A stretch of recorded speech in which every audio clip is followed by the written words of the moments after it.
What is up, Space Pirates? I am your captain, the chronically charismatic Dr. Disaster, and today we are going to discuss what we can expect in the near future from the Doctor with the cringiest regeneration sequence imaginable, Ncuti Gatwa. Not sure if I'm pronouncing that right. I suppose he's better known by Space Pirates as Dr. What the hell is even that? Well, me hearties, I'm sorry to say that the show about the TARDIS Time Lord will continue to be virtually unwatchable for some time now. First, it was the insufferable episodes featuring the 13th Doctor, Jodie Whittaker, and then the somehow even more insufferable return of David Tennant as the 14th Doctor, and now we can prepare for what's to come, another insufferable Doctor, the 15th. Not this again. In this video, we are going to look at Ncuti Gatwa's claims that we are going to be getting basically more of the same Doctor Who that we've gotten these past few years, but not all hope is lost. Some people are still sane in the entertainment industry. We are going to be reading about Christopher Eccleston claiming that the only way he'd return to the series is, well, you'll see. It's quite interesting and very relevant considering that the new bi-generation crap that was just introduced has created a special multiverse called the Doctorverse, which would mean they'd likely want to bring back as many doctors as possible. Oh, goody. At this point, it's more like, Doctor, why bother?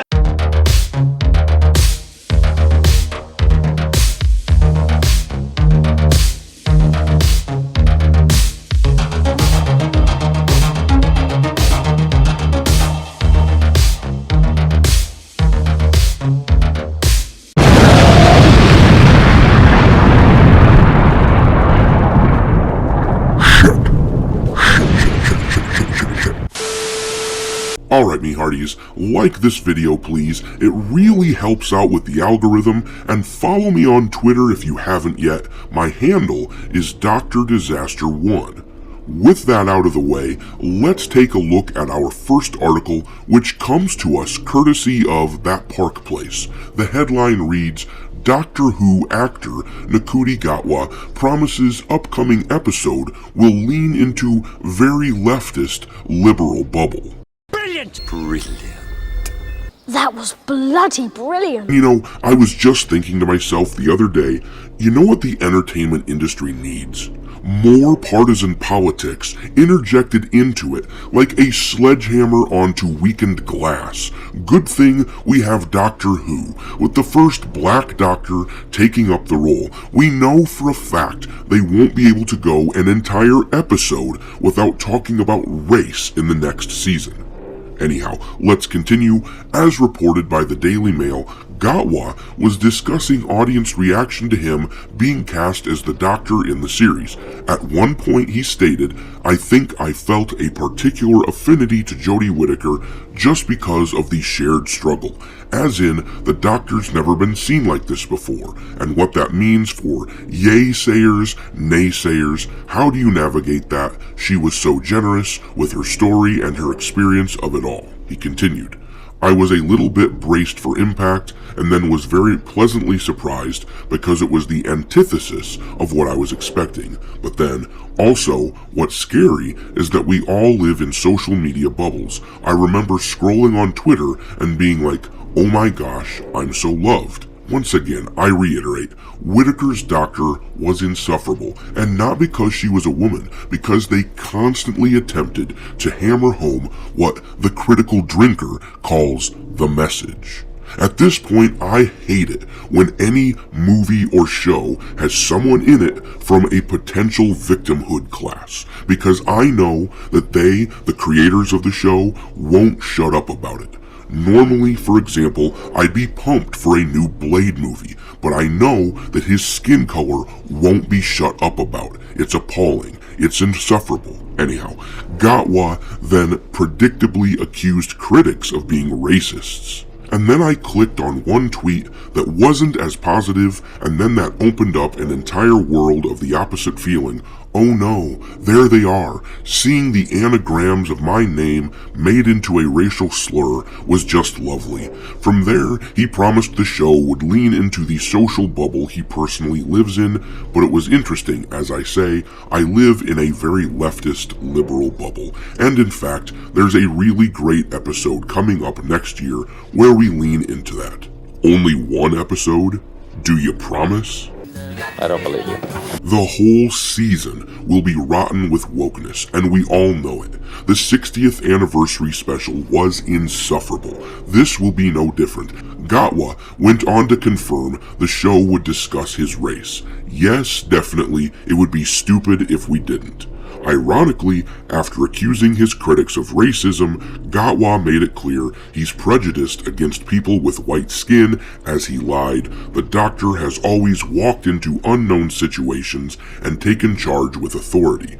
Historically, there's only really one demographic of people that are able to do that, and it's certainly not a woman, and it's certainly not someone black. Thank God, things are changing.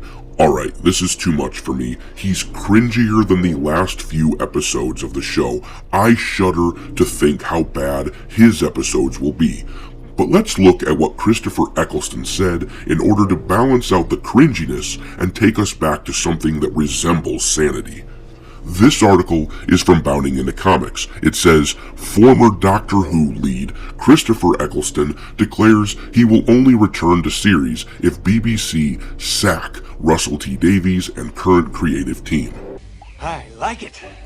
In giving a voice to the very real frustrations of the British franchise's longtime fans, actor Christopher Eccleston has revealed that his one condition for even beginning to consider a reprisal of his role as the 9th incarnation of Doctor Who's titular protagonist is the removal of the series' current creative team. The first man to portray the Time Lord following the series' return from its 1989 to 2005 hiatus, Eccleston spoke to his potential return to the TARDIS while speaking to attendees of a Doctor Who Q&A panel held as part of the recent 2023 edition of the UK-based For the Love of Sci-Fi Con. Drawing a thunderous applause from the crowd, after asking if they would all love to see Christopher come back as the Doctor, right? The panel's host then directly pressed Eccleston as to what would have to happen for that to become a reality. In turn, the fan-favorite Doctor actor adamantly declared, sack Russell T Davies, sack Jane Tranter, sack Phil Collinson, sack Julie Gardner, and I'll come back. Notably, all 4 members of Eccleston's sacking wish list previously worked on the collective Doctor Who franchise during its revival era. Collinson on the Sarah Jane adventures, and Tranter, Gardner, and Davies on the core series before returning in 2023 to helm Ncuti Gatwa's current run in the role, doing so under the banner of Tranter and Gardner's Bad Wolf production company. To this end, Eccleston revealed that his major sticking point with Collinson, Tranter, and Gardner's attachment to show was how they supposedly took credit for the show's success after doing all they could to distance themselves from its production. So basically what he's saying is that Russell T Davies and the others are absolute cowards. As you're going to see, they only attach their names to something once it's popular. They aren't brave. They are narcissists, and that is precisely what so many of us assumed in the wake of the 60th anniversary specials. Russell T Davies is only on board with this level of wokeness because it's in vogue right now, because it makes him feel important, and he loves making others feel small. He loves to preach. Let's read more and you'll see what I mean. Questioned in follow-up by the panel host, did you find it hard to be, associated with the character? Eccleston adamantly declared, not at all. I love being associated with the character. I just don't like being associated with those people and the politics that went on in the first series. The first series was a mess, and it wasn't to do with me or Billy, he added. It was to do with the people who were supposed to make it, and it was a mess. Further elaborating on his disdain for the executives, the Thor Dark World star recalled, and the first series of any show companion Rose Tyler actress Billie Piper did was ITV2's sex comedy series Secret Diary of a Call Girl. First series, nobody wants to know. The BBC were like, we're going to keep a big distance from this, and then as soon as it was a success, they were all up close going, I was responsible for that. Once again, these are narcissists. Look at me, attention whores. But it's noteworthy that Eccleston, who is apparently fairly popular with a segment of Whovians, refuses to rejoin the show with Russell T Davies on board in light of the Doctor-verse that Russell is attempting to create. With as rotten as the show's ratings were for the 60th anniversary special, which are usually more highly viewed than regular episodes, it will be interesting to see how far down the toilet this turd swirls. Stay tuned, and we will follow up after Ncuti's foray into playing the character on Christmas. Thanks for watching, me hearties. If you haven't already, your captain is inviting you to subscribe to the channel and become a part of the crew. Life as a space pirate may not be glamorous, but there's always plenty of booty.